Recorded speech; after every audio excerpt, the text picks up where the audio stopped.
What's up, you mutts? It's another edition of the Kevin Clancy Show. Today, we're going to be joined by Quinn XCII, one of my favorite new artists in the game these days. One of the only new artists that I listen to. An interview I did with him a little while back when Spotify, when they were putting out their like top songs of the year lists, Quinn was all over mine, and I was tweeting about it. He said, "Yo, let's get together for a podcast."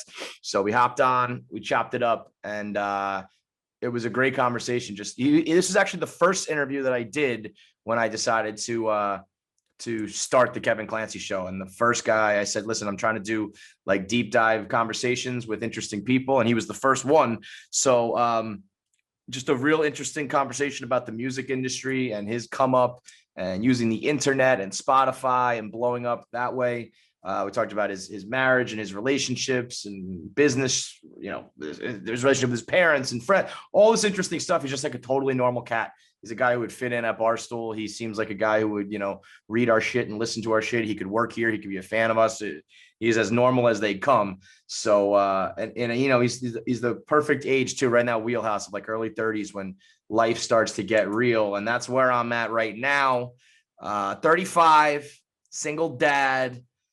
Got the weight of the world on my shoulders with the kids and Barstool and every franchise I have and an ex-wife and trying to run my own life and everything. And so I did it. I finally took the plunge. I'm taking crazy person pills. It's official. It's official. Finally prescribed some crazy person pills. Got on them antidepressants, which is just crazy to me. It's wild. I know that it's like, probably like everybody is on something. I just never thought I would be one of those people. And I guess that's the problem with like the stigma around it. Like I shouldn't even be saying that. It shouldn't be like, I can't believe I'm one of those people. Like, but it does feel that way where it's just like, wait, what? I got to be on the fucking, on the happy pills? No fucking way.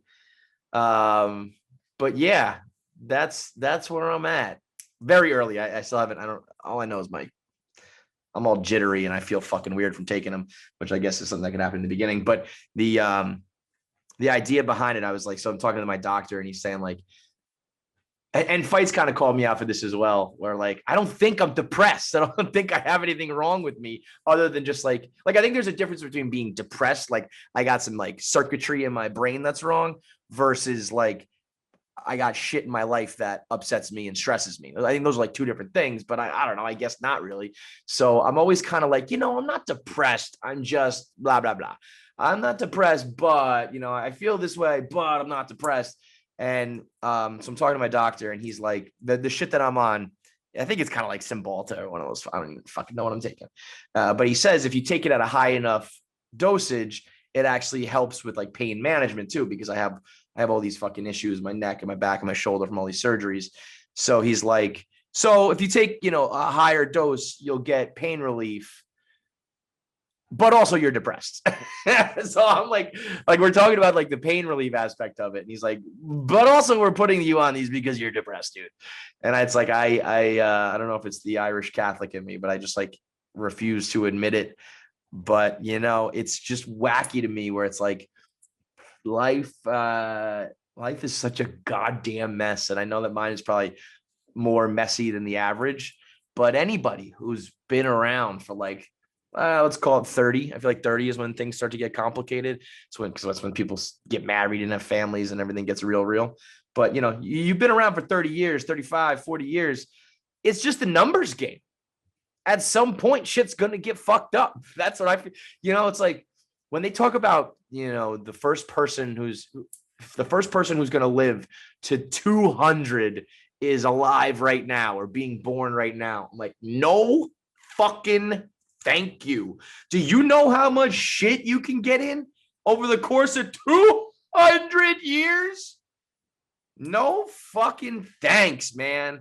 Like that's my whole thing is, when you're like 10, 12, 15 years old, not only is it like you're living with your parents, you don't have any bills, you don't have any responsibility, your whole life is just playing Little League baseball and riding bikes and like chasing girls, but there's also just not enough time for shit to go wrong yet, And then you become an adult. So you go to college first, then you become an adult, you get a job, then you move out, then you find relationships. And every time you add those things, it's just more of a possibility to get fucked up.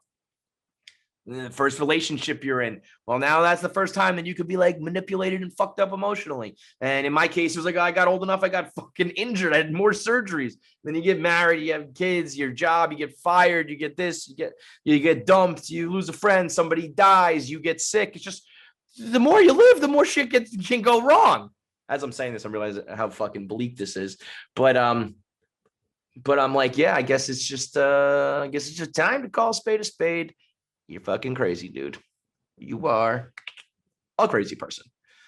I guess to me, it's like I'm so like keenly aware and sensitive to the idea of like talking about depression, because in my mind, it's kind of like when people talk about like alcoholism, where it's like, you know, like alcoholic. I think that means like you wake up in the morning, you reach over to your bedside table, you grab a bottle of fucking scotch, and you're just like, you know, brushing your teeth with it in the morning. That's like, oh my God, you drink too much. But no, there's levels to this shit. You know, you don't have to go to that extreme to be like, yeah, I drink too much, I got a problem.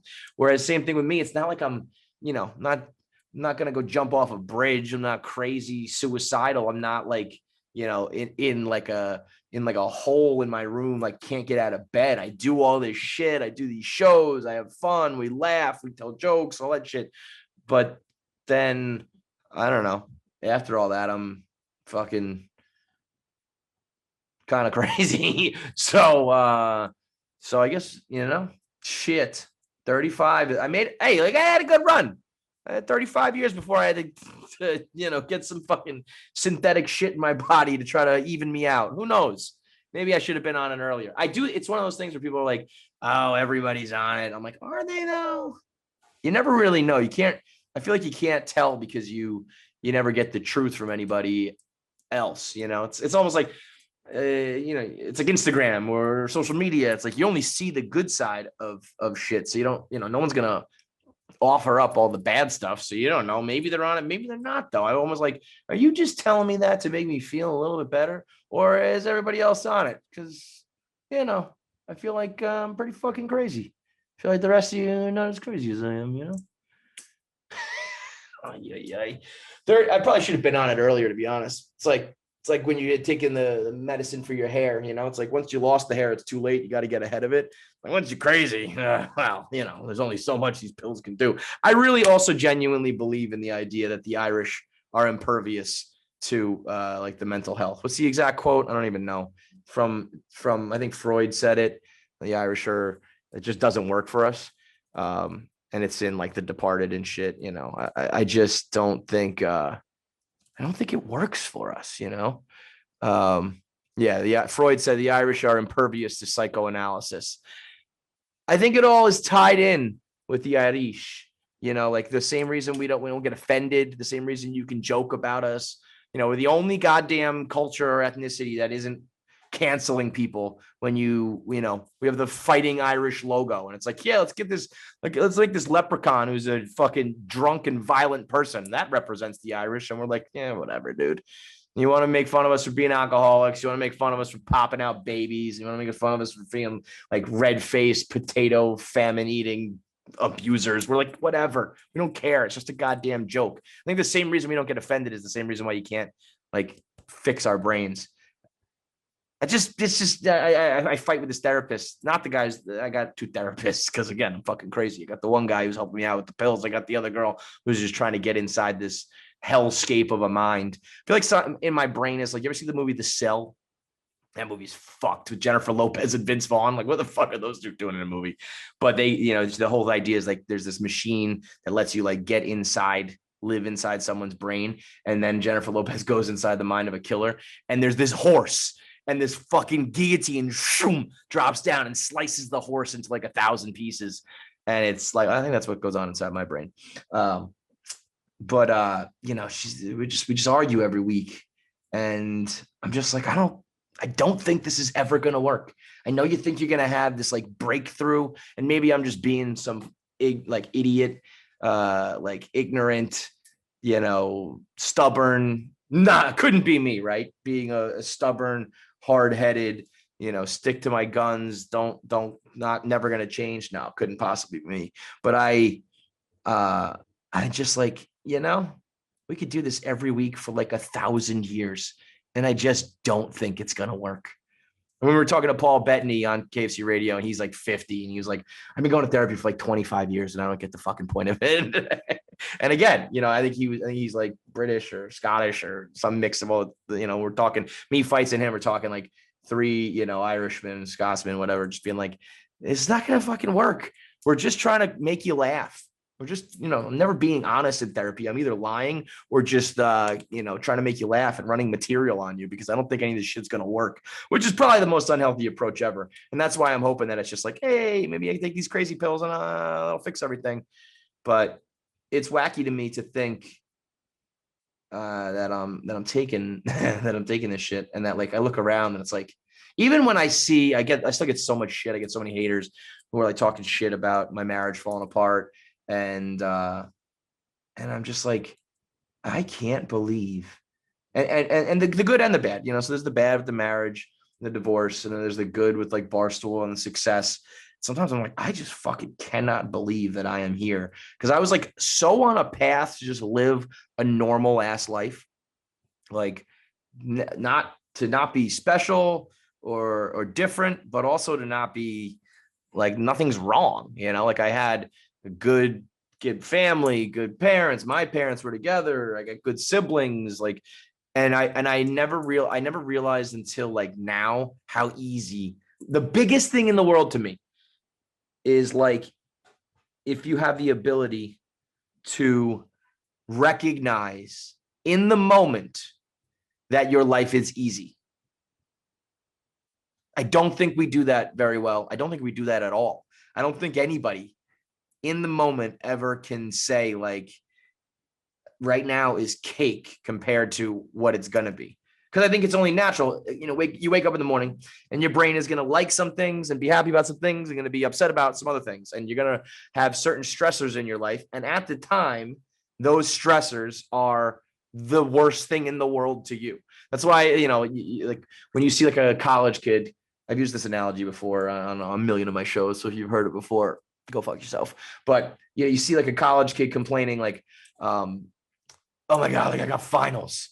And then you see someone who has like a high pressure job out of school being like, you're worried about finals? Like that's what you're going to complain about? Like I've got a fucking business presentation. And then you got someone who has the job and the family and the kids and the bills. And they're like, you're worrying about that little presentation of yours. So your stress and the things that you worry about are all relative. And I think they've done their studies before where like that the brain of the college kid stressing about a little old midterm is firing the same way as the person who's like fighting for their life, with a terminal disease or something like that. Because in that moment, up until then, you've lived such a cushy life. You never experienced anything else that's, harmful or a problem for you. So that is the biggest problem you've ever encountered. So you can say the old, like, oh, there's kids starving in Africa, but it's like, well, up until this point, my experience has been all good except for this one thing. And so in my world, relatively speaking, that's like the worst thing that happened to me. But when I think back to when I was younger and like complaining about some shit, I'm like, oh my fucking God, if I had known where this was all going to go, I would have never taken that for granted. And I actually think I did a good enough job. Like, I think the last time I was truly like relaxed and happy, I don't want to say like the last time I was happy, because there's been a lot of good shit along the way. But the last time I was like, I woke up in the morning and never had that feeling of like, fuck, what am I going to do about this and that? And how am I going to fix this? And how am I going to achieve that? Like back when I was like 25, I would just like wake up in the morning and be like, the worst problem in my life at that point was like the hangover I was fighting. That was it. And after work, there was like nothing to worry about. It was like, I don't know, I'm going to go to the bar or not go to the bar. I'm going to go home and watch TV, or I'm going to go out. I'm going to try to hook up, or I'm going to hang out with the boys. There was just nothing to worry about. And I'm trying to think if I guess in that I did live in the moment, because looking back, I never made like a mountain out of a molehill with those things. Like I never stressed. I think I was pretty good about being present, being like, you know what, this is pretty fucking good right now. And what's funny is everybody always talks about like your job and how you achieve your dream job, or how can you work in a job that like fulfills you and doesn't leave you like dreading every day, which I understand totally, because I'm lucky enough that I got out of that corporate life, which would have been dreadful every day, and got into something I like. But that being said, if I were to be truly honest about the last time, like I said, I was relaxed and stress-free and happy, it was when I was working at Deloitte. It was when I was an accountant. It wasn't when I was Barstool. So, because I've always had the idea of like, you got to do one of two things. You either got to find a job that makes you happy, where you don't feel like you're miserable every day going into work. That's pretty hard though. It's very rare. And a lot of times, even if you do achieve that job, work always ends up becoming work, you know? So like, you work in sports and you love baseball. And then, 10 years in, it's like, you start to hate baseball. You start to hate going to the ballpark because work just becomes work. But it is one approach to be like, I'm going to, bust my ass and go down an untraditional route and find that dream job. Or the second route is like, make sure your life outside of work is fun as shit. Spend your money, you earned it, go on vacations and do fun things, and like, go out after work, and don't let the rest of your job consume you. And I think I was option 2 back then, where I was at Deloitte and it was terrible, but everything else outside of that was fucking gravy. I had, an apartment with my buddies that I loved. We were going to the bars like every night, hooking up, hanging out, single fun, girlfriend fun, all that shit. For 40, 50, 60 hours a week, I was miserable. But it was always like, yeah, I'm just doing this for the paycheck. And when we get out, we're going to have like a great time, because everything else in my life is cake. And so then it makes me kind of wonder, it's like, well, what is, where maybe you put too much emphasis on being happy at work, because, all right, I got the job that made me happy at work, but everything else kind of fell apart around it. That's the ultimate to me. The ultimate issue is always going to be that work-life balance, where when I was married, I remember thinking, everyone at work thinks that I don't work enough, and that I'm like home with my wife and kids too often. And then everyone at home, my wife thinks like, oh, you work too much. And so I'm not keeping either side happy. It was like, I'm failing on both ends. And I guess you think like, where do you want to put your emphasis really? Because I don't know. I mean, I put the emphasis into Barstool, obviously. And in a couple of years from now, hopefully everything pays out, cashes out, and, financially it all ends up being worth it. But I think like, well, I got this quote unquote dream job, and it almost became stressful having it because there's so much opportunity. I had this thought the other night that sometimes I think being a part of like the modern world and having access to so much opportunity is what leads to a lot of stress and potentially unhappiness, which I know seems backwards, but think about it. I think a couple things. I think if you have all the access in the world, I think in my case, actually getting this job where like the sky is the limit, and life is what you make it, and your financial success is what you make it, and like the door is wide open, it's almost overwhelming in a way, because there's nothing stopping you other than you and your own limitations. So like I'm lucky enough.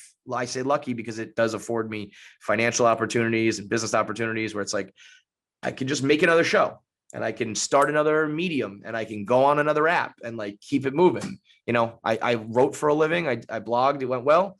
was like, let's add a podcast, and that worked. I was like, let's add this video show, and that, and like all of a sudden you just keep adding and adding and adding. It's like, well, when do I fucking stop? Because all I feel now is like I got to keep up. I gotta make it. I gotta make the show that much bigger. I gotta get that many more downloads. I gotta start a new video show. Oh, we're pivoting this way. I gotta now succeed over here. Oh, this new thing started. I gotta start that, and it just never stops.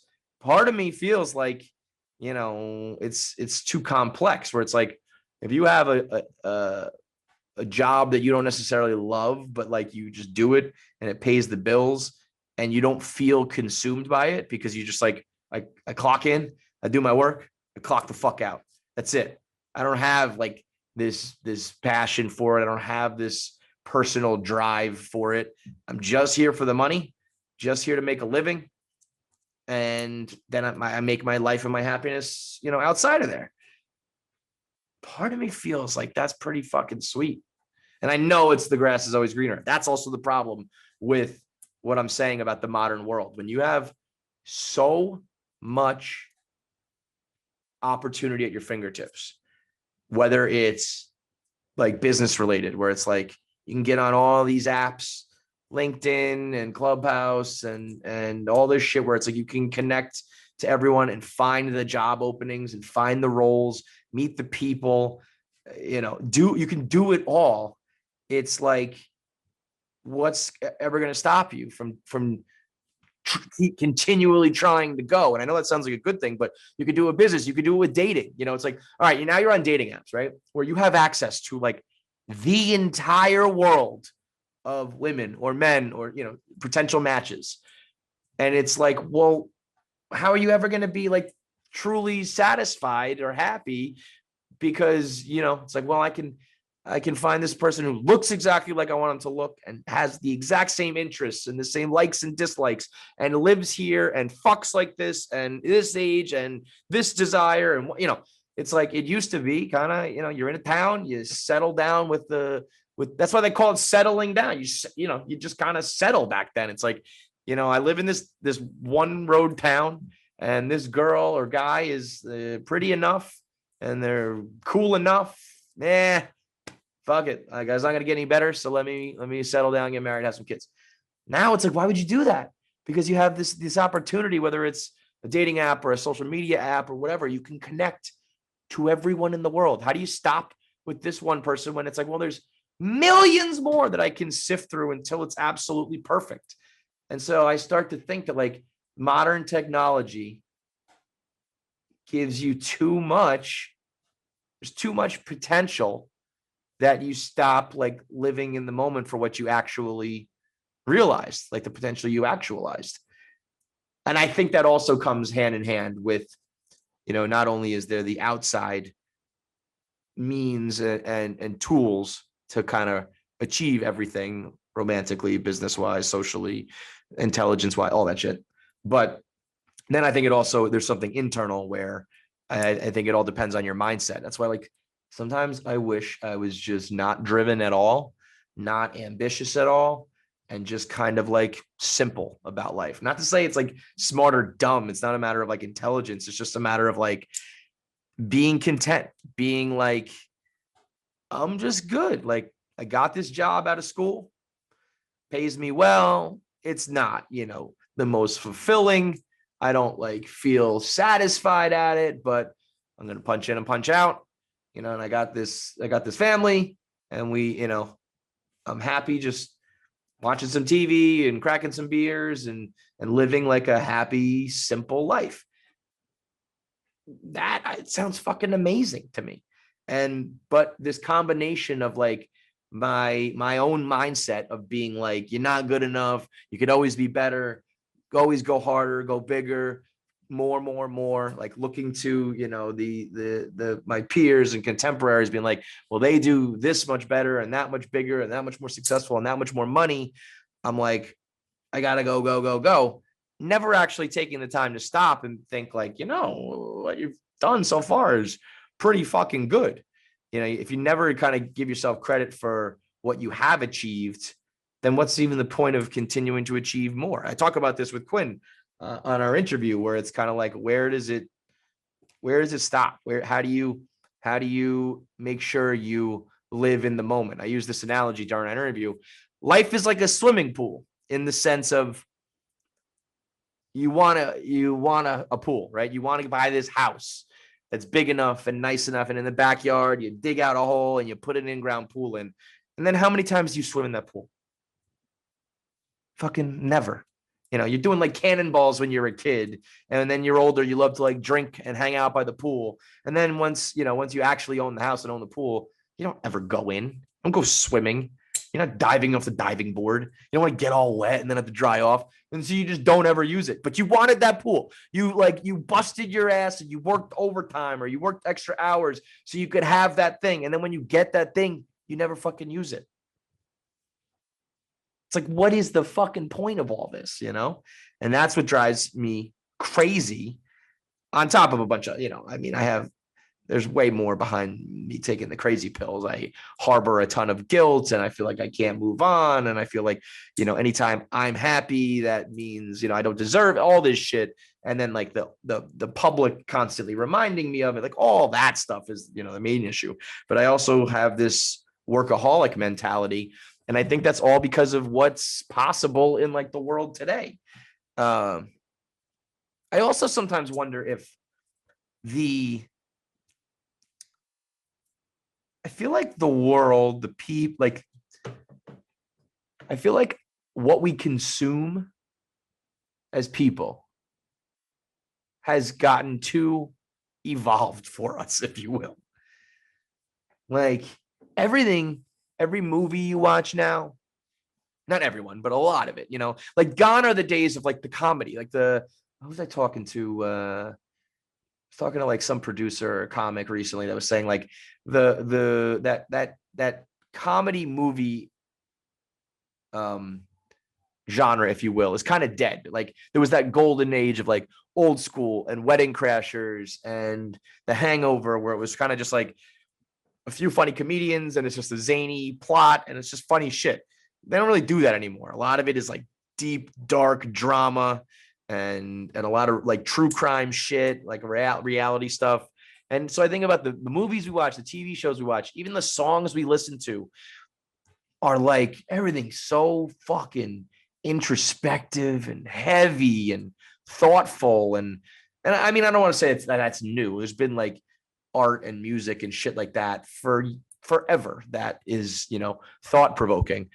But I also think about like, the early stages of movies and TV was like just slice of life, happy shit, like kind of wacky physical humor.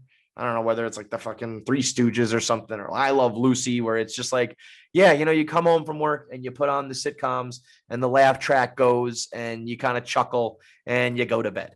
And now it's like, have you seen this series about like, what's that fucking series with like the Irish couple, which is like the most, Shakespearean tragic love story of all time, and some of these movies and, Manchester by the Sea, and again, none of these are necessarily new, but sometimes I feel like everything we're consuming is because we are, mentally and psychologically kind of, real fucking intense, really far along where you're starting to like get deep and philosophical and thoughtful on it, where it's just like, Jesus fucking Christ. That's why I think sometimes people like Barstool, although I'm doing the polar opposite of that right now by getting into all of it. But, sometimes you want to just like kick back and laugh about some easy shit. I feel like I don't like the phrase, like, we're an escape. Like, oh, I don't talk about the tough issues because we're an escape. Like, that's a cop out.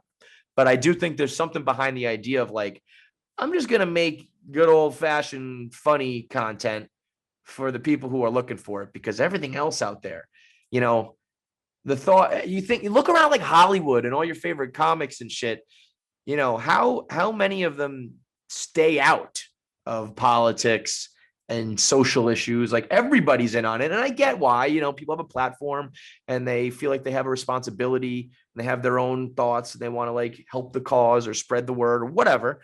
But it's like, man, some of your favorite comics, some of your favorite actors, singers who are like, they used to just be famous people, stars, they're fucking and singing and drinking and partying and going to parties and red carpets. And now even they are the ones talking about, we have to like worry about these injustices and right the wrongs of the world. And it's like, fuck. Sometimes I just don't know if we're designed for all of this heavy stimulation, or at least not without like some sort of help. I think that's why like therapy is so popular. I think that's why, I'm on the crazy pills. Because it's like, what I do for a living is it's crazy level of stimulation where you got to like soak everything in that's coming at you from all angles. Like you log on and there's literally thousands and thousands and thousands of people and takes and opinions like flying at you. And then there's thousands of people demanding your takes and opinions on it. And then you start to give it, and then you get in an argument, and then you start to get deeper because you want to win your argument. So then you learn some shit that you're like, whoa, I didn't know that before. And that contradicts what I used to learn before, what I used to think. And now I'm starting to question everything that I was raised on. And because, it's totally the opposite these days. And maybe I was wrong back then and I'm right now, or maybe I'm wrong now and I was right back then. And like all, it's just like, what the fuck is going on? It's all too much. And that I think is the main thing is I'm going to wrap up here and just get into it with Quinn, start talking about life with him before I really fucking spiral out of control. But I think the main thing for me is the feeling, what fucks with me the most as I got older and as I'm like, taking this medication now and talking to these doctors and realizing that there's like, I guess I want to say something, I don't want to say something wrong with me, but like, I don't know exactly how to characterize it other than I don't like not being able to trust my own self anymore, which is a weird feeling where it's like, cause I'm part of me is that Irish Catholic stubborn where it's like, I got a pretty good head on my shoulders. And I think I'm pretty like at least street smart, maybe not book smart, but I'm street smart and I know people and I can read the room and I can read, situations. And so I know what to do in these situations, and then, you go through some shit like, I fucked up and I've had, some missteps here and there. And I'm like, and then as the world changes and I learn some things and a lot of the stuff I maybe thought was disproven or, whatever, I'm like, wait a minute, maybe I don't have like the answers. Maybe my gut isn't telling me the right thing all the time. And that's like, that's everything. That's all you got in this world is like your gut shot reaction. Like, here's the situation. What are you going to do? Bam, here's my answer. I used, for the first like 25, 30 years, whatever, that first instinct was always correct enough. It wasn't, perfect.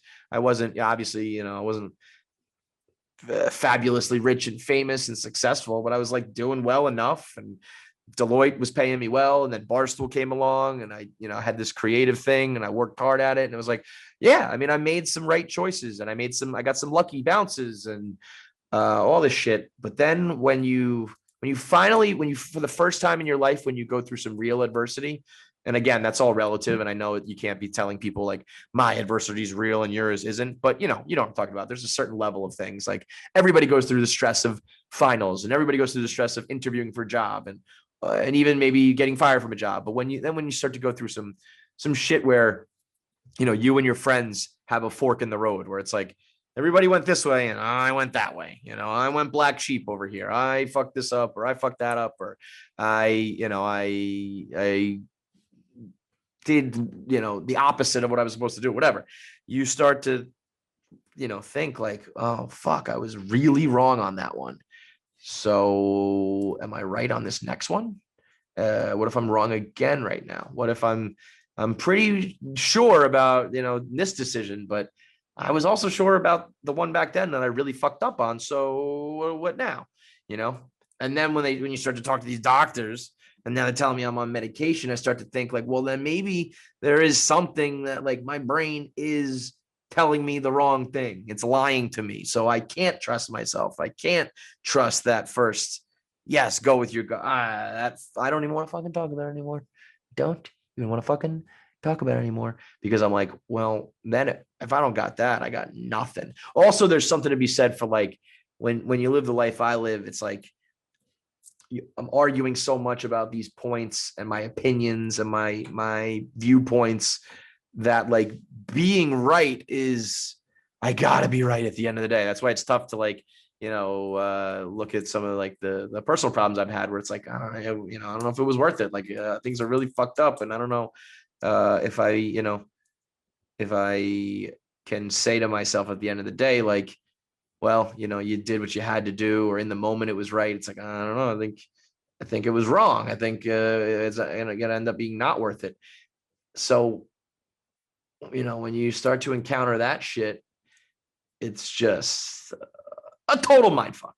How about that? A total mind fuck where it's like, I hope I'm right. Or I guess the hope is that you do your work and you talk to these people. And in this case, you get some help with some medication or whatever. And then that does help you make the right decisions, or it does help you it gives you a clear enough head to make those choices. But until then, it's kind of like, well, who fucking knows? Just take me back to 25 when I'm like in a shitty job, but everything else is gravy, But you can't go backwards, only got to go forwards. And so, that's why I'm going to just continue to pour myself into work and hope that pans out, because that's the only thing I can control. I think there's something very, very calming about like, I don't have, there's nobody else's emotions I have to worry about. There's no one else's life I have to worry about. It's just like, the more I do here, the better things will go. So I'm just going to keep on working. Like, sure, you got a boss to worry about and people ahead of you that you got to please in order to, but whatever. It's like, I'm just going to keep doing this because I can tangibly control that. And it's the only fucking thing in this world I can control, except for my crazy brain, which I guess controls me. Crazy pills for your boy KFC.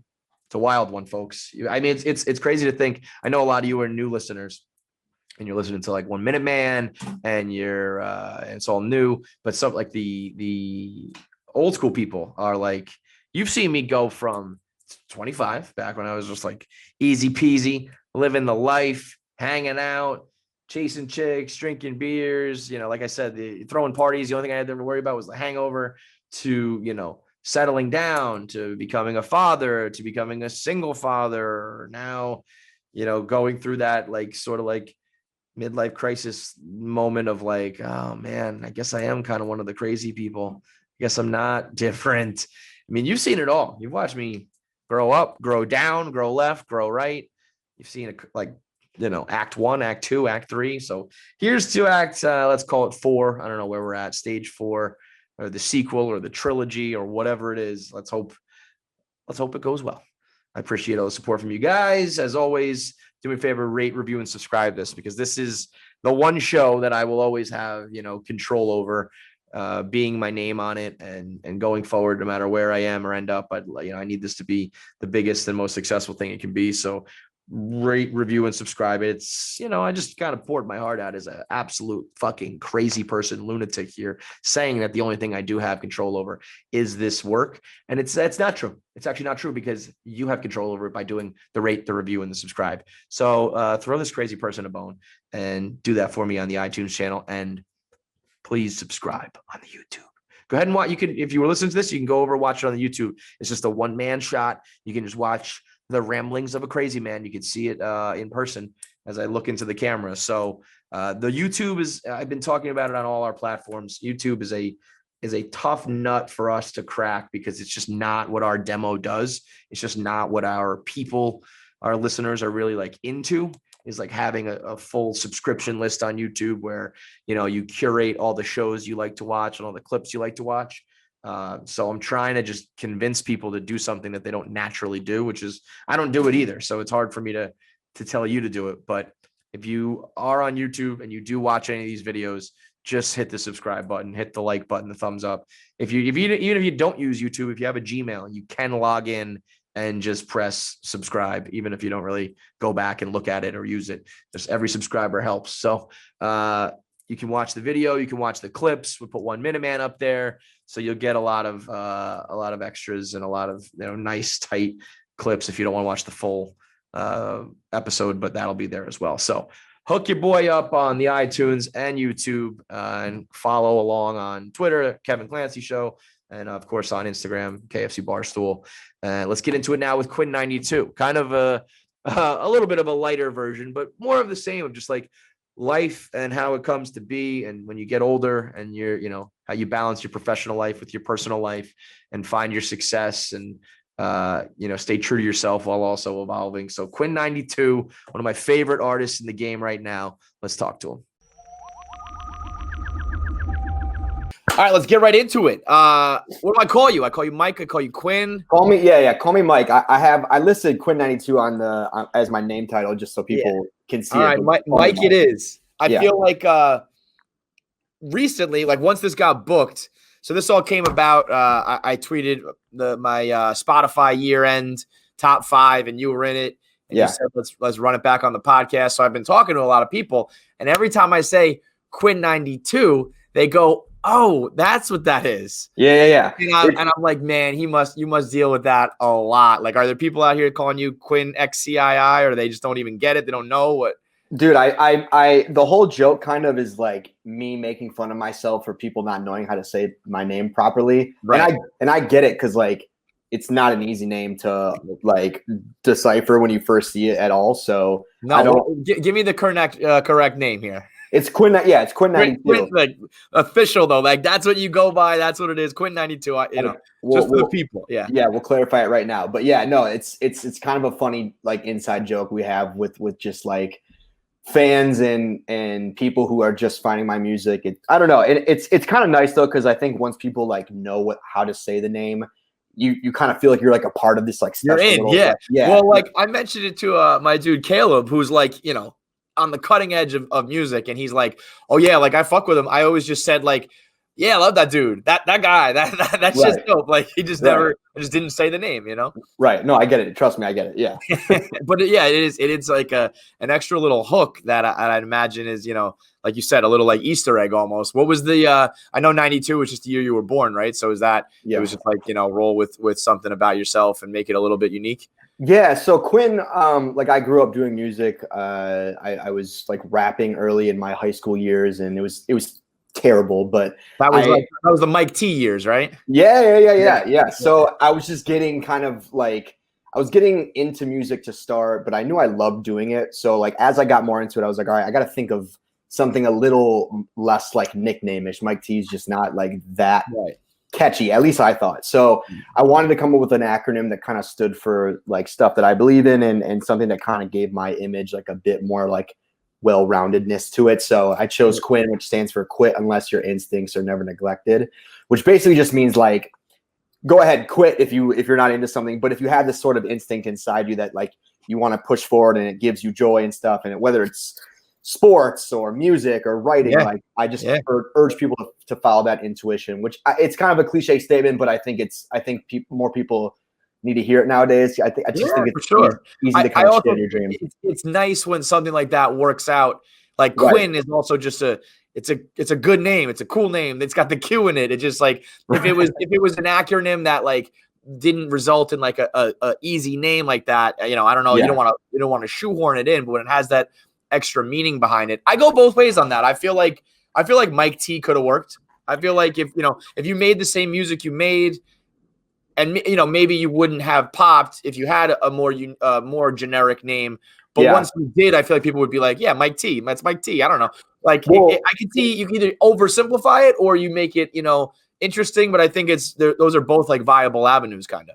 Yeah, you're right. I mean, and it's funny because like I've seen interviews from like G-Eazy, for example, and he still goes on record saying he hates his name. He thinks it's like when he first came up with it, like he thought it was like again like kind of nickname-ish, kind of just like corny, but it just stuck. And he was like, I can't change it now. So dude, I hate my podcast name. KFC Radio is the worst podcast name in the world. I made it fucking 9 years ago now, back when like podcasts. So like KFC Radio is my podcast, but I also host a radio show. Yeah. So the name that has radio in it is not my radio show.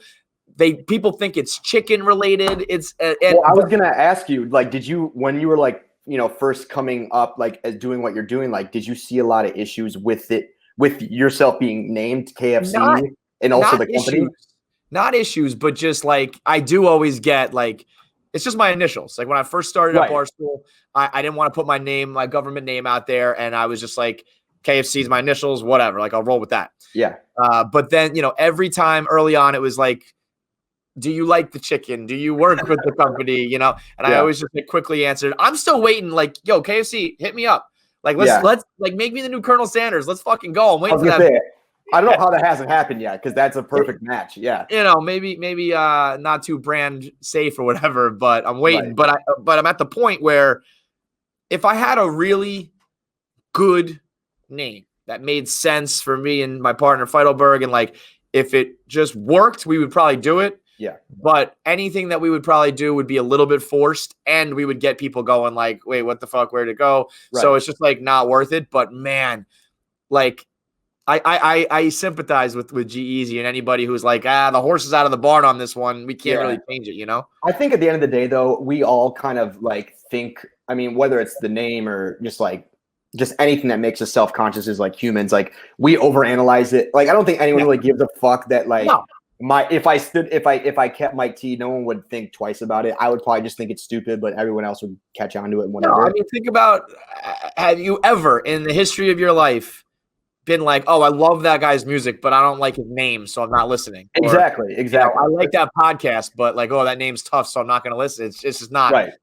So you put so much. We worry about logos and catchphrases and show. Just I'm in the process now of like rebranding and relaunching this show, and they're hitting me up like, we need a show description. Yeah, and I'm thinking, I'm like, okay, let me come up with one. But I'm thinking to myself, I don't think I've ever read a show description on iTunes in my whole fucking life. No, I haven't. So, I definitely haven't. Yeah. No, so maybe the publicist needed, and then this needed, and that needed, but. There's so much. It's just about like what you put out. It's just the content. Yeah. Everything else is just add-on bullshit. It doesn't really matter. Which I mean is going well for you, bro. I feel like the content game. I feel like the music has popped. I feel like do you feel like you've arrived, that you've made it? Do you feel some sort of like, maybe not vindication is the word, but on some level are you like, all right, there's more to achieve, but like I'm good. I made it to at least where I want to be. Yeah, well, I thank you for saying that, but I think for me, I've never like sat down and been like, oh my gosh, I made it. Like I don't think, I hope at least I never have that kind of feeling, because I think once I do, I'm just gonna be less motivated, and I think the more I not even to tell myself, but I just like naturally feel like I just have way more to accomplish, and I think that's good, and I think maybe you could probably attest to that. Like I think everyone who's driven in their careers like doesn't really like have maybe some people have a mountaintop, but for me, I don't really see one at the moment. So like I'm just like chasing something that always maybe isn't even there, but it keeps me going and it keeps me motivated and gets me to wake up, because I don't have I don't have a boss, so it's like I have to like keep myself determined and stuff. So that is kind of like the fuel under my ass a bit. That's the positive spin of that for sure. Yeah, I feel almost the other way. I've been having this thought recently that in my mind, I've come to this realization that life, stick with me on this one, life is like a swimming pool. This is my philosophical fortune cookie thing. Like everybody who has a pool is always like, I never use the pool. I never swim in it, and it's like something you think like, I'm going to get like a big mansion. I'm going to have this beautiful pool outside. And then you never use it. You never enjoy, you had this in your mind as like a level or a goal you wanted to achieve. You buy it, you have it. It's great. You never use it. Yeah. And I think like when you're constantly like going for more and more and more, you never feel satisfied. You never like, you gotta like give yourself a moment to be like, okay, well, I want to win a Grammy now, but celebrate the fact that you sold this many records, and then I want to win. There's certainly more to achieve, but if you never stop to think like, all right, I set out to have a blog, and I did a blog. Now I did a podcast. Now I did, and I want to keep going, but it also like I can't lose sight of the fact that we've achieved some good shit.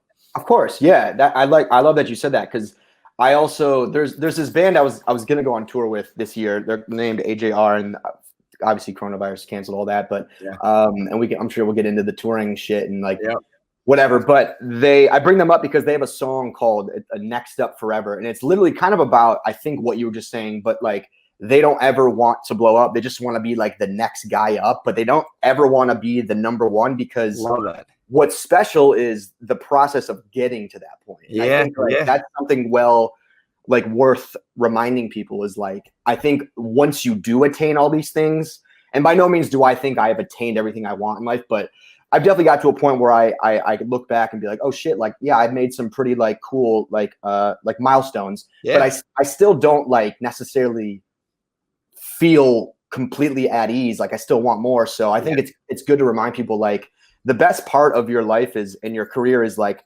the shit you put into getting to that point. Yeah. Like Next Up Forever. Next Up Forever is a good mantra. Yeah. It is. It's like, you never want to be that guy. You always kind of want to be like on the bubble looking in, and because I don't know.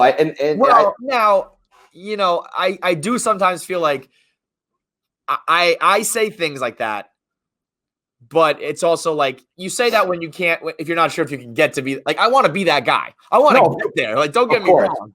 I want to be there. It's convenient to be like, oh, I don't want to be like the number one guy when, you know, you can't get to number one. Yeah. It's kind of like an excuse to be like, I'm not good enough to get there. Yeah. But there is, when you apply that logic about the journey and getting there, and that keeps you hungry and motivated, you know, that's the way to be. But so here's my problem too. And I saw a headline about an article, interview you just did, and I'm wondering if you feel the same thing. I started out, I got my MBA. I was an accountant. I was going down a finance path, and when I quickly realized how bad I was at that, how much I fucking hated it. It was not for me, and so I got out. And my initial goal truly was like, I just want to have a job that's not soul crushing like that was, and so. Even if shit goes wrong in the podcasting, blogging, content world, even if I'm not at the top, even if there's some shit of like parts of it that drive me crazy, I always fall back on like, well, at least I'm not stuck in the cube. Yeah. And on some ways that's good. It does give me a sense of like, I did achieve my one main thing, but also it's, you know, it can be like a fallback, or it's like, well, all right, well, as long as I'm not, you know, just living that life. And I know the headline I saw was that you almost kind of went down that office life road as well. Yeah. I went to Michigan State, and then I graduated and worked for about like 5 months at an insurance company in downtown Detroit, and just insurance.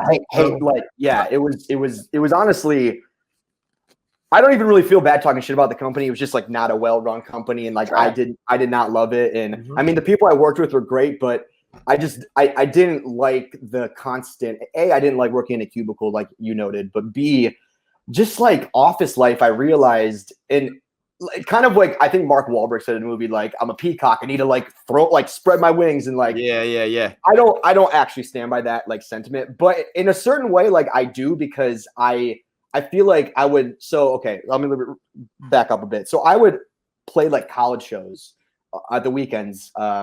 While you were doing insurance, while I was working insurance, I love that. I did the double life too. Did you? Awesome. Okay. It's something I'm very proud of. That like my accounting coworkers and clients had no idea that I blogged, and my blogging readers had no idea that I was an accountant. And I wear that like a badge of honor. And I was like, I was playing everybody. You know, you feel like Batman. You feel like Batman. Yeah. So I mean, to a way much not less exciting, or much less exciting. But so like to kind of brief you on like what I was feeling at the time, like I would be doing, you know, Monday to Thursday shit, like Monday, Friday, like working like 9 hours a day. And then on the weekends, I would go play like Midwest college shows, like Miami of Ohio, Dayton, whatever. And then I would come back on and like, so like I go from being this guy in a cubicle who gets told like from like a 48-year-old woman, like what to do, crunch numbers, all this shit. Mind you, I'm like terrible at math, so I was bad at the job anyways. Yeah. And then I go do these shows, and like I'm like the man, and people are like screaming my name, and girls are all over you, people buying you drinks, you're on stage, you're the center of attention. Yep. So it's like I go from like the lowest of lows on my Monday to Fridays, and then I go like weekend start, and I'm like the guy, and then I come back Monday and do it all over again. And so I was like, this isn't, I have to pick one. And the minute that you start to feel some real success in your whatever, if it's music, it's blogging, whatever, like there came a point where I was like, I'm not going to be able to let you tell me what to do anymore. Like, because in my other life, I get enough respect and I get enough love that eventually that just bubbles up, and it's like I can't do this anymore. You just get more confidence to be like, yo, go fuck yourself. Shut the fuck up. Yeah. So I wanted to, I needed to make sure I kept my my health insurance, and because I had a bunch of surgeries and shit, I could not be one of those dudes who just didn't have benefits. And I wanted to see if I could get some severance. So I dug my heels in and I made Deloitte, which is like a big accounting firm, fire me. And they were like, it takes a long time to fire someone at one of those big firms because you got to like check every box and make sure that you can't be sued. So they were like, why don't you transfer to another group? And I was like, nah, I'm good. And they were like, but we're going to have to fire you then. I was like, we're good. Let's like, go ahead, fire me. And it took like 6-8 months, something like that. So it was like a long time where I was mailing it in. They knew it. They were trying to fire me. I was trying to get fired. And I was like, you got to make it happen, guys. Like, just get this shit done. But it's a weird double life where, because there's just such an inherent like disrespect in the corporate world where it's like there is, it's not even like it's not like the people I worked with were bad people like shitting on me, but there's just an inherent structure of shit rolls downhill, and if you're above somebody, you kind of like you're their bitch, and it's just how it goes, you know. And I can't. It's just the hierarchy of it is just it feels like high school kind of in a way. Yeah. But let me ask you, so like when you were, trying to get fired, was Barstool like already lined up? Like, was your gig there already going? Like, did you have stuff? I would love to say that I was one of those dudes that like took my balls in my hand and did it all. But the reality is that I was like, I am not leaving this paycheck and this situation until this one is like good to go. Yeah. So, I mean, I took a pay cut and I took a risk for sure. Like when I finally made the jump to full time, I was comfortable that like it wasn't going to go under in the next 6 months, but I never in a million years thought it could be this. Yeah. And there was a couple years early on that was touch and go where I remember thinking like, this probably isn't going to work and I'm going to have to go back to that life. But hey, it was a fun ride, a fun experiment. Yeah. So there was enough of a risk, but I never really said like, fuck it, I'm out. I waited it out until, I kind of played both sides until, I could like gradually move over. Yeah. But yeah, that, there was a time where I was like double dipping. I was getting paid a little bit from Barstool, good money over there. And I was like, I could maybe just keep doing this forever. Mm-hmm. But it got to the point where it was like, I had too much pride in my content and too much, I hated what I was doing more and more. And over here, I loved what I was doing more and more. And I was like, man, if I'm achieving this with like maybe 50% effort, what could I do with 100%? Yeah. I just owed it to myself to like give it a shot. Did you have a moment, a song, a tour date, something where you were like, all right, I'm gone. Fuck it. I'm done. So what's funny is back to kind of that conversation I was just having with you about like me going from, weekday life to weekend weekends to weekdays. We had a song, it's called Kings of Summer. And it's with my buddy AOK, someone I grew up with. Fucking produced, man. He's great, man. Yeah. Shout out to Alex. I don't know if he's gonna watch this or not, but he's the man. And no, I grew up with him, like went to school together, elementary, and so it's been cool for us to like have our careers, take off as they have, and just kind of do this with someone you are friends with, like genuinely, and yeah. But anyways, so we have this song. It's called Kings of Summer, and it went viral on Spotify. It went like #1 on the global charts, and at the time that wasn't as like Spotify wasn't as big of a deal as it is now, right? Which is crazy because that was only like 6 or 5 years ago. So yeah, no, Spotify has had a big old blow up. Yeah. You hit #1 on Spotify now. It's like you have the #1 song in the world. Back then, it was kind of underground. It was kind of right. Which is funny to say because like if I had that now, my life would be way different. I feel like. But yeah, so we had that song, and that's when that song went #1. And what's funny is that the reason why it helped to get #1 was Ian Desmond from the Texas Rangers had that song as his walk-up song. And people at the stadium were like Shazamming it as it was being played, like 6 seconds. And so that helped it get like more popular in the Texas area, in the Dallas area. And then just, I don't know what happened, but it got to #1 on Spotify, and then labels started calling and getting our attention.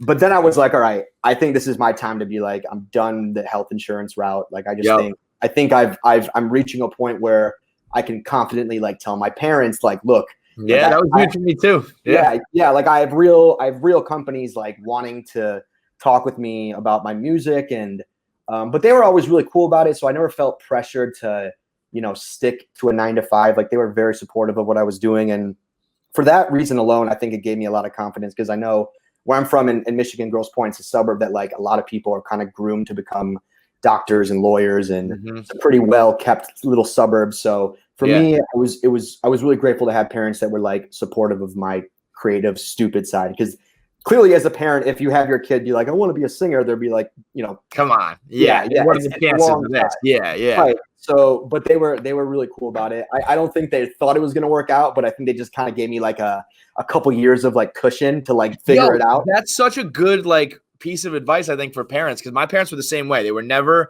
the oppressive, like, no, you have to stay in corporate America and earn your paycheck. But they also weren't like, you're going to be a superstar, honey. Right. I'm like, all right, you're going to make similar money. You look like you're going to be able to pay your bills. Give it a shot. Now's the time to take a risk, and you can always fall back and blah, blah, blah. My brother is kind of like your A-OK. Like he's my producer, and we brought him over. Cool. And he's a little older than me, so he was going down the same road as my father. And I remember he said he was like almost nervous to tell my dad, like, thanks for like all the leg up you gave me and the jobs you got me, but I'm going to like switch gears. Like, sorry. Yeah. And he was like, are you kidding? Like, fucking go. You can get out of this life and go do some cool, like, radio shit. Like, go. So I think you got to, like, remember that, like, your parents are somewhere deep down just people, too, who are like, that's kind of dope. Like, they want to protect you. But also, if there's an opportunity, I wonder, it's, like, how good do you think you need to be? Fucking LeBron James's parents were like, yeah, we're going down this road. Like, he's going to be it.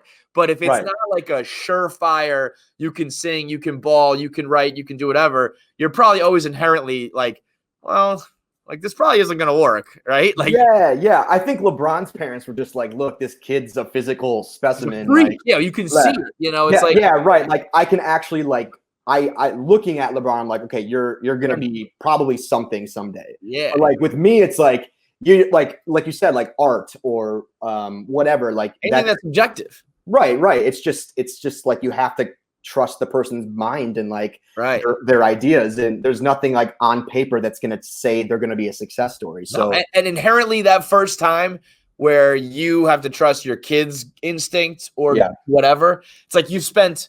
So how old are you? Like what?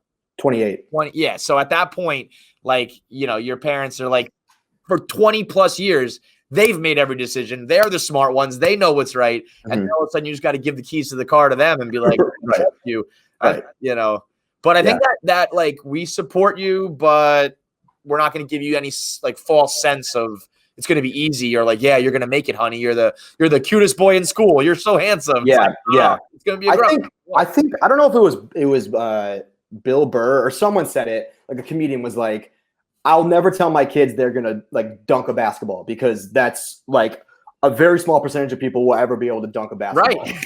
So like, but I'm also not going to say like, you can't do it, but I'm just not going to give them false hope that it's a for sure thing. So I think, like you said, kind of like I think looking back now, I'm a little appreciative that my parents never were like, you're going to be a superstar. Like you can do it. Cause if anything, that would have like fucked with my confidence. Like it would have almost it almost would have made me feel like I was like letting them down if I didn't figure it out, because like I had this like pedestal I was already put on. So they're just like, look, like do a couple years in this. If it doesn't work out, like let's come to a mutual understanding. Whatever. Right. That's probably the best way to approach like dreams. Again, I don't have kids, so I don't know. But like if I could tell my kids like follow your dreams and be like, all right, like you're gonna have a couple years to figure this out. And it's more like I say like attempt your dreams. Solid go to the point that you either achieve it or you can say to yourself like, well, I really fucking made an honest shot, but I got to go back to health insurance. So it's funny to say literally, like for me, literally dunking a basketball. When I grew up playing ball, I bought these like rubber things that you strapped to your shoes so that you were constantly on your toes. So you were constantly flexing your calves to try to jump higher. And I'm now that you say that, I am thinking about my parents who probably watched me strap these fucking things on like a goofy white kid, being like, I'm gonna dunk a basketball one day. And they probably were like, you're never gonna dunk a basketball, but go practice. Go ahead, honey. I told my parents I wanted to be a professional speed skater, and I would put a snow. This was back when, like, you remember Paulo Anton Ono, that dude in the Olympics. This was back when that was going on, and I would literally rollerblade around my driveway down to the street and come back. And my parents probably thought I was like a serial killer. They were just like, they got bigger concerns than your career. They're like, oh, he's got problems, man. Right. So like, music probably actually wasn't the craziest thing I could have told them, because looking back, I probably had some even crazier ideas. Yeah. So that moment hits, Kings of Summer. You go number one, and you like. What's that first day of the rest of your life like, where it's like, okay, now I don't have a 9 to 5. Now what? I just hit the studio, start writing, start recording. Like, well, it wasn't like that really. Like, it was still pretty terrifying. Like, I still was living at my parents' house. So at the time I was saving up to move to LA, because that was kind of like the inevitable place where, like, if you want to be in music or entertainment, like, you got to go there. So I wanted to get, like, I think it was like 10 grand I wanted to save up and then make the move. And so I was about 4 weeks away from hitting my goal. And then we got signed to Columbia Records. We took a meeting with them over the weekend, mind you, while I was still working this insurance job. And we got a phone call from them like the following Monday saying, they're interested, and they gave me like an advance. And so it was far more than what I was saving up for. So I was like, all right, I'm good now. I'm moving out to LA. Did you give any thought to, I'm always fascinated in the idea of labels versus staying independent now. Well, I think for me, like, it's a funny conversation, because you look at guys like, Chance the Rapper and other people who have like paved the way. Maybe he's actually the only one that comes to mind, but like, everyone has that conversation. I think for me though, what set my like standards apart from staying independent to being on like a major label was that I just wanted to really, at some point, I think you kind of have to have that like mechanical hand come in a bit, and like have a company drive your music to mass people that you could never naturally get your music in front of. Like, it's just not practical to think that you could get your songs, if you were independent, to everyone in the world. And so at least having that company sort of fuel the fire and put your music on some sort of, pedestal, and be like, look, this is who we're repping with. If you guys like it, great. If not, whatever. Like, that's all I really wanted. I just wanted eyeballs and people to have a chance to listen. And if they didn't fuck with it, then it's fine. But I think I was looking at that from that standpoint, being like, how am I going to maximize like my experiment here? Like, how am I going to get my music to everyone? And that was the giveaway. I feel like you gotta be the LeBron James of music to be like, I don't need a label, I'll stay independent. You gotta be ultra cocky, ultra confident, and have a fucking plan. Because right now, does Taylor Swift wish she wasn't caught up in this whole fucking thing and had all her masters? Yes. Would she have gotten there without, IMG or whoever it is? Like, maybe, probably not. So I was going to say, even so, I still don't think you could have the most talent in the world, and I still think you have to have someone behind you, like a record label, like pushing it. Yeah, just because, again, like, the music business is just so, it's political, it's shiesty, it's all this stuff, and I think if you're your sole person and like you're responsible for every aspect of your career, it can only go, there's a ceiling to it naturally, and there's a ceiling for being on a label too, but you're definitely gonna raise that a lot more. I mean, I think that the idea is like, you don't need them per se, because you can put it out yourself and there are no barriers of entry. But along with no barriers of entry come, well, now everybody can do it. And how do you stand out? And how do you, now it's just white noise. You're just another fucking, college white kid trying to rap, trying to do pop, trying to, it's like, how do you get that separation from a fucking label? Right, exactly. And it's like, I mean, like, it comes with the cost of being called, like a sellout or whatever. But at the end of the day, like, it's if I want to get my music to as many people and ultimately help as many people, because that's really what I'm trying to do, is just, like, it's not just I'm at first I was like trying to make, just cool shit and get a bunch of streams and stuff. But I think now, after like reading, comments from fans and DMs and all this stuff, I've realized like it's really more important that I take this responsibility for and use it for a positive and and that being just helping people as much as I can. So a label really can help with that. Like it can help with people everywhere in the world. Like, whereas if I was doing this myself, you know, it would be a handful of people in weird markets, and I don't know, it just wouldn't be as mass produced as it is. So I feel like your music, a lot of like, I guess this happened to me recently, and I guess later in life. So I'm 36 now, and I would probably say in the last 3 years, my life it went off the rails. I went through a divorce. I went through this public scandal. All sorts of bad shit happened, and then all of a sudden, for the first time, every TV show, movie, song I listened to, all of a sudden like meant something and like hit different. Like for the longest time, I was living a pretty like cushy life. Like grew up upper middle class, never really had much adversity other than like grandma and grandpa dying. There was never any problems. Always I got to a good school, got a girlfriend, got a job. It was all good. So songs to me were just like, I like the beat. I like the hook. I love rap music. So I'm always interested in like wordplay and shit, but it never wasn't like I wasn't really like relating or resonating with songs. And now I feel like I listen so much more intently, and words and songs and stories, like I'm like I can relate now, and I can hear, and I'm like, oh shit. And I feel like in a lot of your music, it seems like it's coming from a place that's like very specific, or it happened to you, or is that the case? Like when I hear like Straight Jacket, I'm like, that feels like he's talking about like a specific person. Or when I hear like It's Always You, it'll always be you, I'm like, that, you know, feels like you're writing from a place of like reality in a way. Is that the case? Is a lot of that like life experiences? Yeah, it's pretty much all life experience, with the exception of sometimes I do like to create fictional stories and talk about stuff that I know that even though I haven't experienced it, there's probably people out there that have. And so that's what's cool about being like a songwriter, is that sometimes you don't have to pull from personal experience, because you can kind of get creative and you can kind of come up with this like little world that maybe someone out there like relates to. Sweet spot. See, that's a great spot where it's like when like I just assumed that, you know, oh, he that struck a chord with me, so he must have gone through it. Yeah. And then maybe for those songs you were like, yeah, I'm just gonna like make some shit up. It's like when,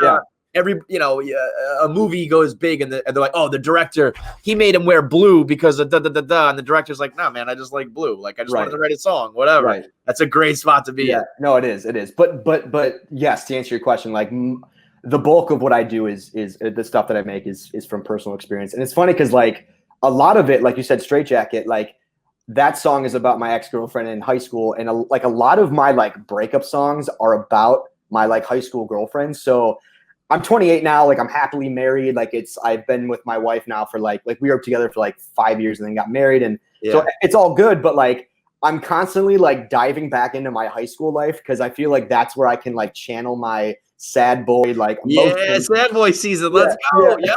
So it's like, I asked myself the other day, I was like, how long am I going to keep doing this? Cause like that poor girl is like, probably like, how many fucking songs are you going to write? So, I don't know. It's funny. Like while personal experience creates like the most authentic content, in my opinion, it definitely comes at a risk, because you're constantly kind of diving back into the mind of like memories. And sometimes that isn't good for you. Like living in the past, like you know, you obviously want to stay present and look forward. And so like going back all the time can kind of be a detriment. But I think in doing that, you sometimes pick some of the juiciest stuff that people really, really grab onto. So it's all about a balance, I think. Yeah, like if it's stuck in your mind for, you know, what, 12 years, or how many years, like there's something was going on where it's still with you, you know? But it's also funny to think. So like I listen to that song and I'm kind of relating. And then you tell me it's about when you were like 15, and I'm like, fuck, well, maybe I shouldn't be relating to that. You know what I mean? Shit, I shouldn't be, you know, maybe the girls I'm talking to, you know? Yeah. That's funny, man. It's weird how, you know, if you told me, if you tell me that a 15-year-old's dating someone, I'm like, whatever, you know, no, you're not in love. You don't know what you're talking about, but there's shit that happens when it's, you know, a new experience or the first time or whatever that sticks with you. And like, you had a lot to learn, but that doesn't mean you didn't like feel some shit. I mean, like look at like Billie Eilish is 18 now, I think, but she got on, you know, put onto the scene when I think she was 16 or I think even 15. And she's talking about stuff that, you know, a 30-year-old woman probably wouldn't even have the courage to talk about it, or have the life experience to talk about. So yeah, you can't second guess people that age. I mean, and I agree with you. Like initially when I hear a person that age say stuff like that, I'm kind of like, okay, I'm taking it with a grain of salt. Like I'm like, how much has your heart really been broken? Rolling, yeah. Right. But like, life has also changed dramatically. Like the way social media and technology, like kids are going through shit that we never went through. So if anything, they've got it the worst because they're going through all this shit without like the mental capacity to deal with it yet because of social media and the internet and interconnectivity and all that. It's like they should just be out riding their bikes and fucking, chasing girls. And instead they're going through like depression and shit. Right. And we don't know how to fix it because we didn't go through it. It's, it's dark out there, man. No, I know. So I've been growing. It went from kind of like I was like making fun of kids to like I have a lot of sympathy for them now because the more I'm seeing it, I'm like, damn, like there's a lot of like different elements being like played out in their childhood that I'm sure you and I had no familiarity with at all. So, yeah. See, I say my thing is that we are the greatest generation in my mind. The kids that forget about like just missed TikTok. yes. Like we are technologically savvy. We can use the computer and the internet and the phones and the apps. Although I'm starting to tap out. Like TikTok has been very tough for me to like adapt to. I think I might have hit my limit. So we we can handle it. But we also had enough experience. I'm a little bit older than you, but we all had enough experience where like I didn't have an entire library of HD porn at my fingertips. I didn't have all this download this and stream that where you had the world literally in your pocket. So I'm like, I remember when I had to download my porn and I remember that, but I can also adapt as well. That's like, we're the last and only generation that's right in that sweet spot. Forget about. I don't care if you fought World War II. We're the greatest. I don't give a shit about you, Grandpa. I'm the greatest in this family. Yeah, no, man, I agree with you. It's funny. I was just saying that to a friend. Also, it's like we kind of had the last sliver of like because we had a balance. You're right, because we had like Facebook and these platforms come out, but it wasn't as intense as it is now. Like even like Instagram was when it first came out, like there was such less like elements to it than there are now. Right. It was just like post a picture and like that's it, really, Yeah. Right. But you're right. Like we had to go through, illegally downloading music, like pirating shows, like all this stuff, and so now to kind of like see a world where all that is, like you said, at your fingertips, you kind of appreciate. And like, dude, if I had to go through, I don't have as many like followers as like the cool kids in school do, or I don't get enough likes on my pictures, or like, oh my God, I'd be a fucking basket case. Yeah. Or more importantly, like all my, every dumb thing I ever did is on fucking record and on the internet and everything is put on blast. It's like, I could barely handle that as an adult, let alone if I was 15. Dude, I know. Well, that's the problem. Like, I don't know if I know Instagram still has likes and like numbers and stuff, but like all these kids are basing their lives off numbers and like that's how they're giving themselves self-worth is an amount. And to me, it's so toxic. And so you're right. I don't know how I would have dealt with that. So that's where I go back to saying like, I really have sympathy for kids these days. Cause like, it's such data-driven bullshit. And like, but that's how you like account for like your like popularity and your it's like you're how do you measure it? Like that's it. It's crazy. And like so much of what you do now is for other people.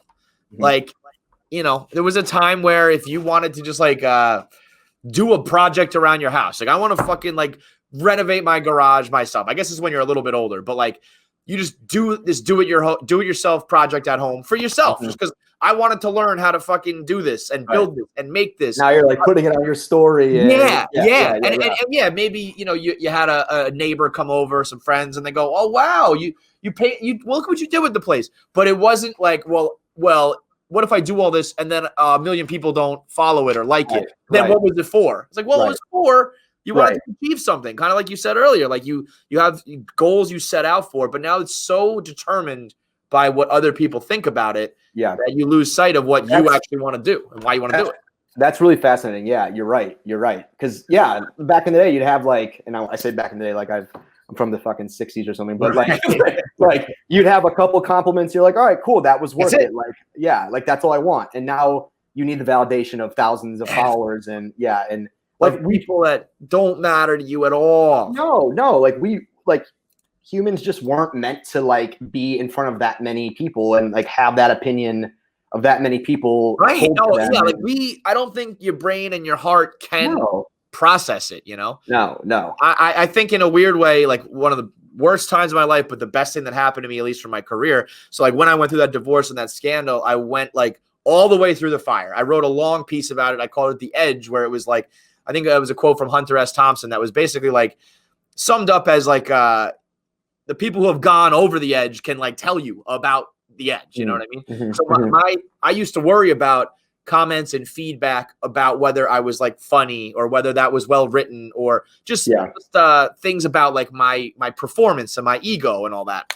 And then things shifted to a much more serious criticism of like who I was, that I stopped caring about like what they think about my blogging or my podcast or whatever. And now that other shit has settled down, it's like, I don't care anymore. I don't care what you think. I had to go through a shit ton to get through that. And I think until you've gone through some real shit, a lot of the bullshit feels real. You know what I mean? Mm-hmm. I love that. Unless you've gone through like, okay, well that I used to stress over that, but this is the real thing. And now that old stress is nothing anymore. But until you've gone through it, you can only base it on your personal experience. And it still feels so important, but it's really not.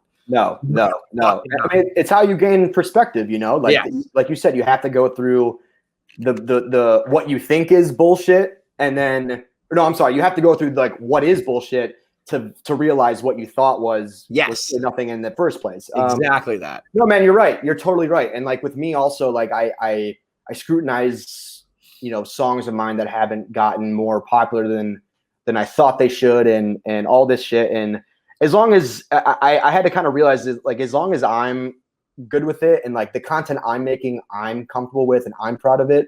Yeah. Again, it sounds cliche, but like, it's so true. Like that's how I know it's a success. I don't, the validation of like numbers and people like being good. Like, it's great. Yeah. But like, if you yourself can't give yourself the stamp of approval, I think it's worth checking that out because it's really important to, and you're gonna lose sleep over it if you don't. Because going back to LA, like when you moved out there, it does feel like you have to go to LA, right? In the music or entertainment world. Mm-hmm. But like, so you're like Detroit, I feel like has kind of this spot on the map, like music wise, where like dating back to like Motown and shit, but then like Eminem and then even kind of like the Mike Posner, Big Sean, you know, like it's always been on the map a little bit. Do even all those guys, does everybody end up out in LA, or is there anybody who just says like, fuck it, I'm staying home and doing it from here? Well, no, I mean, yes and no. Like a lot of people, I think, get a taste of Los Angeles and they try to figure out their way here. I mean, this is just from experience of people I've seen from a distance, like Big Sean, Mike Posner. Yeah. And then I think they figure out like, look, is this me? Like, is this how, like, am I the same person I was before I moved out here? And if not, like a lot of them do go back to Michigan and they build studios and they have the money now where they can like, it's kind of like a cash grab. Like you go to LA for a couple of years, you find it out, and then you're like, I'm going back home and building all this where I can just work from the comfort. It almost feels like what we said about the internet. Like I don't think the human brain and heart can process and handle LA for more than like a couple of years. Like LA is like one big social media app. Like it's and like I live in Venice, so there's kind of a nice mix of local and trendiness here. So it's not bad. But I go to other places where I'm like, I have to go back to Detroit like yesterday. Like check yourself, you know what I mean? That's why I like New York a lot, because you get checked every second. You're just like and that's what's great. You never can get ahead of yourself because there's always going to be someone in front of you being like, go fuck yourself. Like there's always someone bringing you back to earth. When we were first starting and we were doing like kind of city satellite websites, like before we all came together, it was Boston, Chicago, Philly, the Baltimore DMV area. And all of those cities were big enough to be like a popular spot, but small enough that those guys would like take over the city. Yeah. And I mean, no matter how popular I ever got here, there's Broadway, who's never, that crew has never even fucking heard of Barstool Sports. Right. And there's the art crew over here that is so big that it's like, you can't like take over the city unless you are like, Robert De Niro or something. Right. So like that always, it keeps you like humble, but it's also like, fuck this. It's this Sisyphus thing. Like I'm rolling the ball up the hill every time. Like there's never a stop in New York. Right. There's always somebody bigger, better, faster, stronger, richer, prettier, funnier, whatever, Right. But I think once you know that and you stop chasing that, that like before you know it, like maybe you don't conquer the whole city, but you're closer to that than you thought you were. Like, you see what I'm saying? Like, I think forever. It's you just got to stop keeping tabs of that shit. And I think you'll realize, oh, like I am pretty popular. Like people do know who I am. And again, not that that's the point of doing what you're doing. No, but it is like, I'm always like very self-deprecating, and it's like probably to a fault where like I should have kind of been like, no, people like do fuck with with all my stuff, and like that's a good thing. Yeah. And you don't have to always, you got to enjoy it and recognize it a little bit, because if you don't, you're never going to take that next step if you don't believe that next step is going to be successful. Of course. Yeah. What is that next step for you? I mean, the song with Chelsea Cutler drops, the album that album to me, very rarely now do I put on an album like at all. Yeah. And actually this year, the two albums I did that with was Machine Gun Kelly's and yours. Those are the only two things in years. And I feel like I'm I think a lot of people like my age listen to music the way I do. Where like, if you're a fan of like old school rap, a lot of the new shit does not really like resonate with you. And like I find myself just kind of gravitating towards like top 40 because I'm like, nothing else is really like grabbing me. And I feel like I know a lot of people that way who are kind of like lost in this like age range that I'm in. But I found those two albums, and like to be able to listen to something like start to finish or like several songs in a row is such a like luxury now that I haven't enjoyed in a long time. And your album was one of them. So I feel like thanks, man. It's like you're there. I mean, right? Like, is it just like keep doing more of this, or is there another, do you have your eyes set on something beyond music and into different, avenues of entertainment, or what's next? Yeah. Thanks. I thank you, dude, for saying that. That's a big compliment, because you're right. Like nowadays, no one I feel like listens to albums, and that's kind of a toxic like thing that I do. Is I think like when I'm making an album, sometimes the thought comes into my head that like, okay, like, yeah, I'm putting my heart and sweat into everything, and I'm curating a story and all this shit, but like, is there going to be people who actually sit down and listen to all this, or is it just going to be the one single? And right. And sometimes that is what happens. But like, I think, again, what I was saying, like, as long as like, if I'm satisfied with it, that's all that matters. So, and like, I make albums because I love albums. I listened to albums growing up. Like, that's to me, like, how we did it. Yeah. Like, that's how I digested music, was like, I sat down, I listened to a whole project. You listen to an artist kind of like spill their guts, and you become a fan. And so, yeah, like but to answer your question, as far as like what's next, I think, my next album is going to come out early next year. I'm kind of just trying to pump out music. I mean, you're on your Taylor Swift grind right there, bro. Yeah. It's a matter of months, really, right? It is. Yeah. I wanted to do this actually early last year, but just, I think the pandemic kind of screwed that up and whatever. But so I'm just kind of at the point where like we were, once that album dropped, we ended up making more music, and back to AOK, like we made a whole album together, and it's a follow up to like our first project we did. So it's gonna be cool to show fans that. And yeah, man. Did he do this entire album? He did the entire album. Yeah. Him and a friend of mine, his name's Hazy Eyes. He produced Flare Guns, which Chelsea and I sing. And yeah, we went out to Newport, Rhode Island. We made this next project, and we made it at his parents' house in like their living room, and like just kind of got out of LA and kind of went back to the basics of like why we started making music in the first place. So yeah, man, no, that's what's next. But as far as like other endeavors, like I'm trying to actually get into, it's gonna sound like a joke, I'm trying to get in like the condiment scene. Like I love mustard. I'm trying to make my own mustard. Let's go. Yeah. So my nickname is Mustard Mike. Like growing up, like that's what my friends call me. And I even run like a little food blog on the side where I just kind of make fun of food. You know what's so funny? music is not even your passion, dude. Not really. I mean, like Dude, it is, but fucking mustard. No, Yeah. your real passion, the shit that, because right now, yes, you love music, but like that's your job now. And that's what's paying the bills, and that's where you have snake fucking lawyers and publicists and A&R and labels. What you love is like, I want to test out this mustard and go blog about it because you're doing that for the fucking love of the game. Right. I'm telling you, man. Yeah. No, like that's and like that's what like when I do that shit, it like cracks me up. Like I'm like a 28-year-old man and I like laugh out loud. I'm like typing out mustard reviews, but like yes, it makes me feel like a kid again, you know? So like I'm seriously passionate about it. So like I'm talking to some people, I'm trying to get that off the ground. We'll see, but like again, it's just something that like why not though? That's what's crazy. Like this, like the way the world is now, it's like it's just like the Wild West. Every like doesn't really matter. Like you just go for it. I mean, I'm seeing it right now a little bit. Like I was a blogger and a podcaster for like my whole life, my whole career, and now I'm doing these like short form Instagram videos.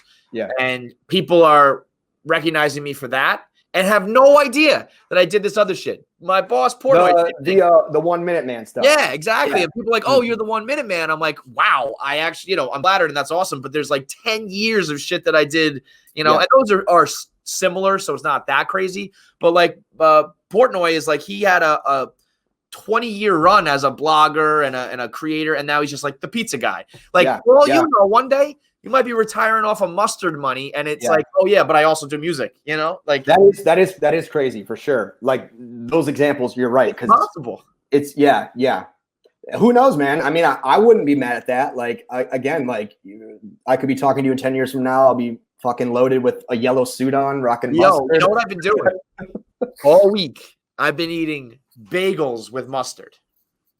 Are you put like lunch meat on it or just bagels and mustard? Straight mustard, dude. Really? I mean, it's to me, it's like a soft pretzel. Yeah, I could see that.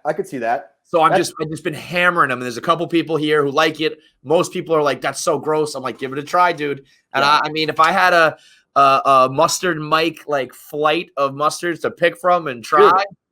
Dude, say less. I'm going to send you some stuff, and hopefully we can do something with Barstool. I would love that, man. Because I love it. I'm not even kidding. Like, hook it up, dude. Yeah, we could do some things. Well, you guys, I mean, like Dave's pizza stuff's amazing, but yeah, I feel like you guys could get more. I don't know if there's other food things you guys do, but I mean, the pizza stuff clearly is a success. That's the thing. Like, no, not yet. But we were a fucking. Actually, what we ultimately are is a T-shirt company that does other stuff. I mean, we ran a fucking EDM techno tour for 4 years. Like, that's not what we set out to do. We're always just like, where's the money and what's next? So like, you guys actually could. I don't know if you've thought about doing a festival, but that would be probably great.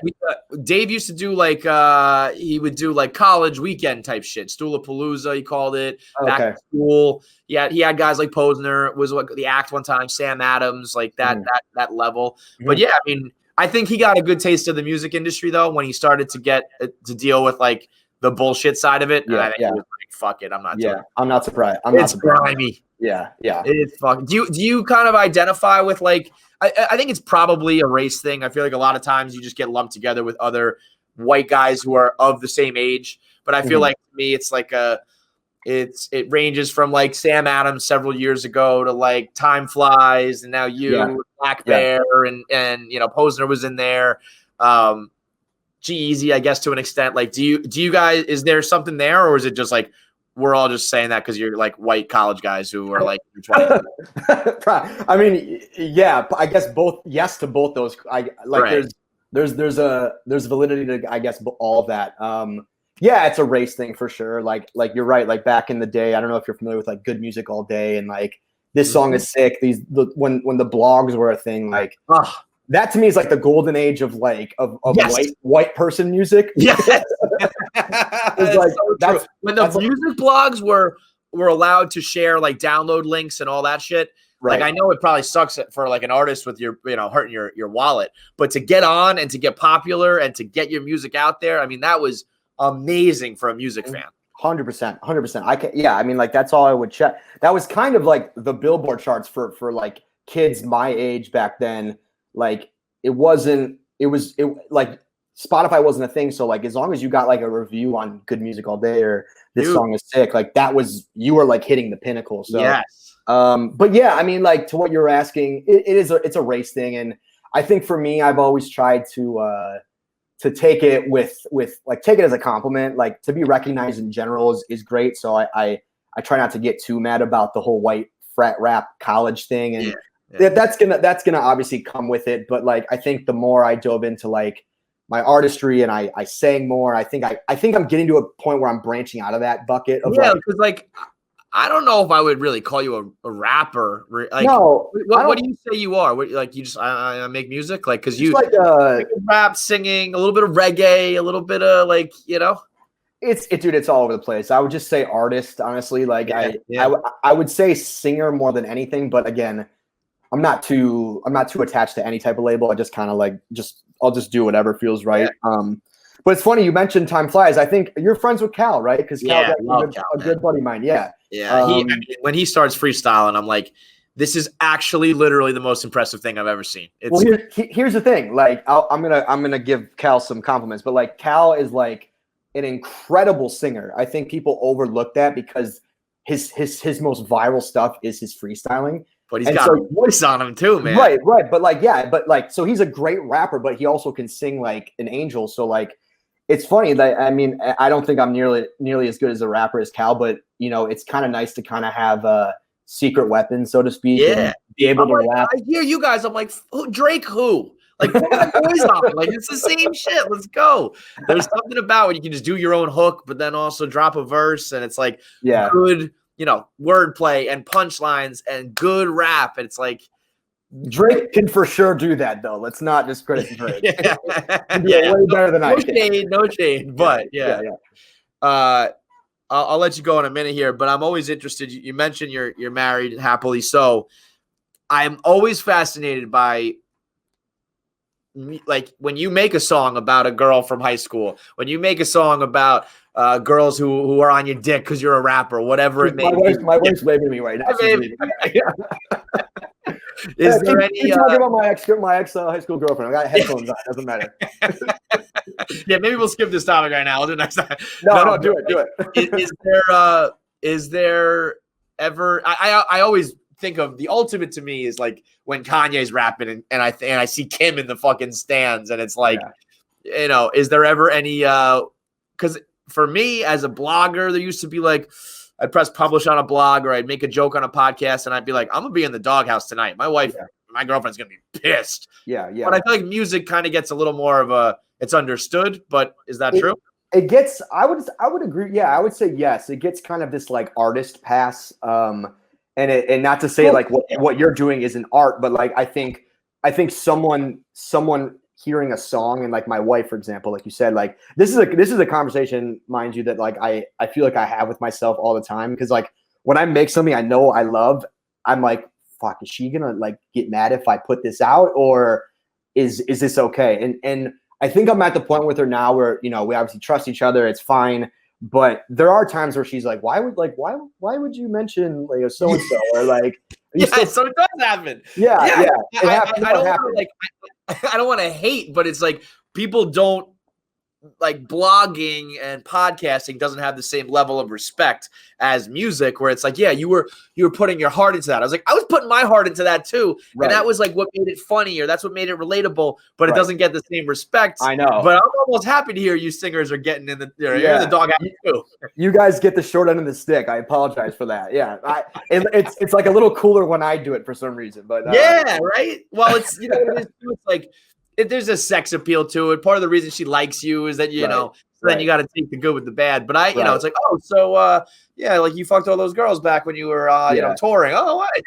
Yeah. Well, I mean, it's I choose my battles. So I'm like, I'm never gonna mention like sex or anything, but I will bring up like emotions and love. Right. That's even worse though. I found sometimes is like, she would almost rather hear about like a hookup than like you broke my heart, because she's like, I'm the only one person that can break your heart. Like, what are you talking about? Yeah. So it's a you really are every man. You can make it as big as you can, but like there's still something like that. Like every guy goes through that, right? 100%. It's no different. Trust me, it's no different at all. Yeah. I love it. All right. I mean, this is only round one. I hope to talk to you many more times in the future because I feel like we could go for hours and days. Yeah, dude. So don't be a stranger. But I mean, I guess the latest is the new song with Chelsea Cutler that's out. The new album will be out early in the next year. But most importantly, what's the food blog? Okay, thank you for asking. It's called Mustard Mike's Restaurant. So if you go on Instagram, it's just at Mustard Mike's Restaurant. And yeah, I mean, we got like 8,000 followers. It's not blown up, but let's blow this shit up. Let's go. I would love to, but the like you'll see, like I'm not taking it like seriously. So like and mind you, a lot of what you're seeing on there is like my wife's cooking, and I'm just like, babe, let me just get a photo, and then what the point of the page is to really like read the captions. That's like kind of where I'm shining as like a writer. So for sure. So you go on, yeah, check it out. Look, if anyone's watching this, you're interested, like go check it out. You know, if you don't fuck with it, whatever, I don't care. No. But, we'll put it out there, and people are gonna fuck with it. The empire. This is where it started. All right. Yeah, you might have changed my life right now, so I appreciate it. Yeah. All right, man. I thank you so much for the time. Best of luck with everything, and we'll talk soon. All right. Thank you, man. Take care.